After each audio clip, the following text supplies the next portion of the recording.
Hello everyone, we are back with another fabulous edition of 411 with Rehab. I've got another fabulous guest with me here today. Hello, how are you? Hi, great. Great. Good to be here today. Good to have you. So I start at the beginning. Tell us who you are and what you do.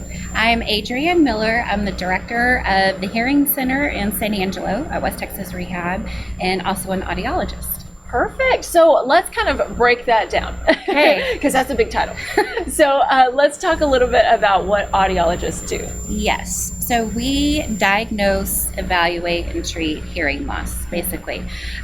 Children through adults, actually infants through adults. Wow. And so right now we have a department of 3 audiologists and a hearing instrument specialist. We've got a technician that helps with hearing aids, and then our front office staff. Wow. So small but mighty. Small but mighty. We have fun. That is awesome. So speaking of mighty, y'all recovered from the flood. You're back to your normal places, right? We are, as I said, back to normal. We like saying that. Better. We're better than normal. Yes. Yeah. I like that. We're back in our department. We are fully functioning. I guess kind of one of the fun parts that came out of that flood is new equipment. Yeah. Since everything had to be replaced. Yeah, exactly. Yeah. So, let's talk about this new equipment because it's pretty darn cool. Yeah, it is. So we're kind of nerds over in audiology, so we like equipment and, new gadgets and trinkets to work with. Yeah. So it's fairly new, I guess to the market, but it's called the irrigator. So cerumen, or wax, earwax that people get in their ears, is very unique. Everybody can have different kinds of earwax. Most of the time the first reaction is, ew, gross. Yeah. But it's not. It's healthy and normal, but sometimes it can become a problem for someone. Okay, so let's talk a little bit about, kind of walk us through that. So how do they discover maybe that it's a problem? Yeah. So anytime, if we do have an earful of wax that could be affecting our hearing, it's basically the first thing. Someone could have muffled hearing. Oh, okay. They could have ringing in the ears. Sometimes, like after getting, especially in the summer with swimming or being in a shower and you get water in there, it may crinkle and pop and just feel yucky, basically. Yeah. And so the equipment that we have right now it irrigates the ear with water, but it's water that is heated to body temperature. Okay. Because what can happen traditionally if someone's going to get their ear irrigated with water is it might just come straight from the tap, and it could be too cold or too hot, and that will cause someone to be dizzy. Really? Yes. Wow, just the water temperature alone? Just the water temperature. That is It's amazing. also activating our balance system that's right there by that ear. So, yes. So with it being body temperature, it's comfortable. This piece of equipment was actually designed by an otolaryngologist, so an ear medical doctor, ENT. Yeah. So it's safe. The pressure that it puts out is safe, because that's something that we've got to be careful of when going into an ear canal is the pressure of the water and the temperature of the water. So this just does everything in one. We've used it several times in our clinic already, and I don't even think it's taken a minute for one ear or a fully impacted ear to be clear of that wax. Wow. And the patient will not be bothered by anything. In fact, it's even been compared to an ear spa. An ear spa. Yeah. I like that. That's a new name. It's an ear spa. It makes it sound more soothing. So, yeah. That is amazing. So, you were talking about all these, I guess, factors that maybe we don't think about, So, basically, you don't want to be at home kind of shoving water in your ear. Exactly. You want to go to the professionals. Exactly. So your medical doctor, first person you can go to, of course, with us, when we see our patients, the first thing we do is look in an ear. Yeah. Is it clear? Can we go through with testing? So whether that's an infant through an adult, before we do test, we have to look in that ear. So if it's obstructive with wax, then that's going to affect the testing. And you can't see your ear canal. I know a lot of people like to use Q-tips. Yeah.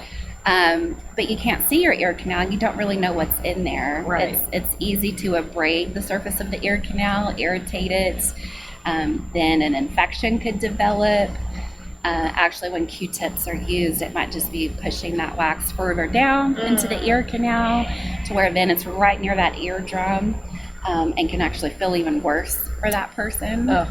And so, yes, there are some home kits that are safe for some people to use, but I think knowing, someone's history and their ear canal, if they had surgeries, lots of things that we even consider before doing this procedure on our patients. Yeah, exactly. The pros, like I said, the pros. They know what they're doing, folks. So, okay, if someone is having maybe kind of ear pain or they think something's going on, and they want to know more, what are the steps? Do they have to go to a doctor first, get a referral? So typically, if someone's symptom is ear pain, contact your doctor. Yeah. So we're going to be the professionals that are there when there's, a hearing concern, kind of the first and foremost. At Rehab and, being an audiologist, you do not have to have a referral to see us, but it might be your insurance that requires that referral. So our front office does a great job of walking anyone through that process if they need that or not.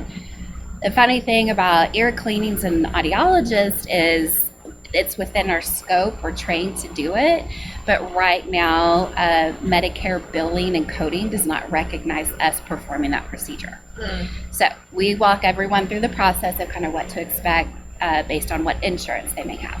Got it. Okay, so you're there through the entire thing. Yes. Okay. Yes. Okay, perfect.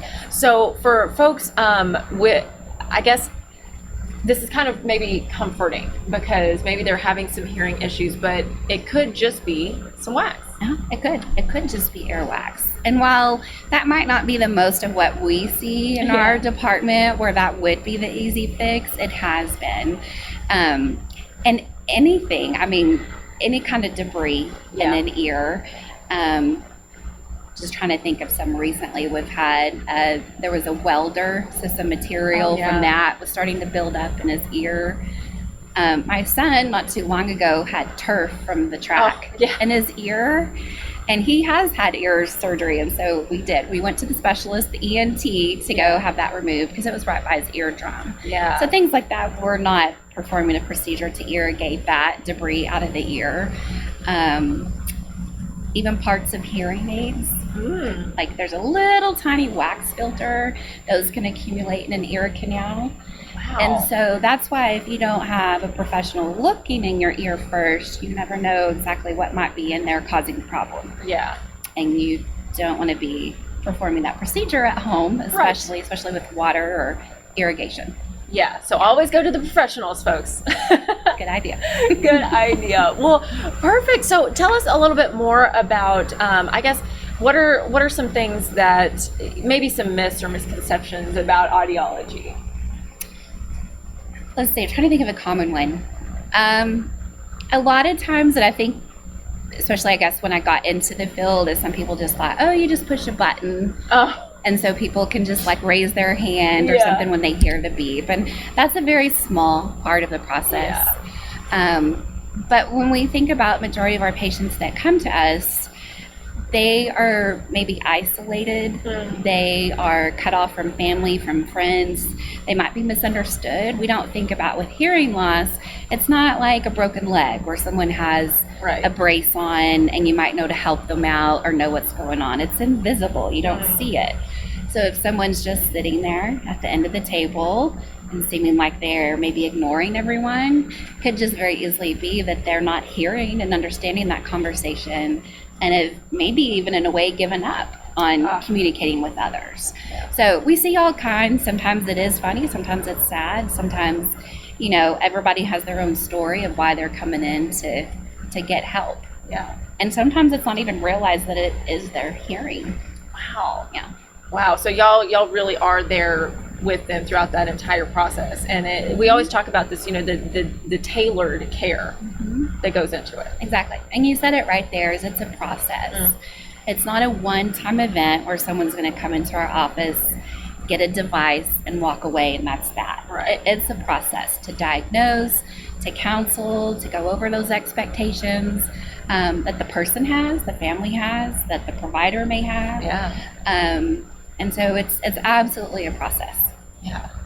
Wow. Well, thank you so much for coming on and telling us all about it. Do you have any final thoughts or advice for people who maybe they're realizing just now, oh, maybe my family member has an issue, maybe I have an issue. Yeah. So whether it is yourself, someone you know, I think the first step is to give us a call. We do have a website. You can contact us as well. There's a form on the website that can be filled out, email. But also just contact us, give us a call, and we walk you through that process. Oh, that is fantastic. Well, thank you again for coming on and Thank telling us you all about very it. much. Do you have any final thoughts or messages you want to share? Put me on the spot again. Well, you're just so full of knowledge. I just want to make sure we get everything. No, one of the amazing things working at West Texas Rehab is the people. I think the people that we get to work with, that I get to work with in our department. And we do have amazing equipment that from generous donors. So that makes our job even more fun, and it's just providing even more valuable information for our patients, or a service to them. Yeah, they don't have to go driving off all over the place to get the care. They know. They can come see us. Well, go see them, folks. No matter what your issue, they're going to walk you through it and get you some tailored care. So again, thank you so much for being on the show, and thank you all for watching. We will see you next time. Until then, have a wonderful day.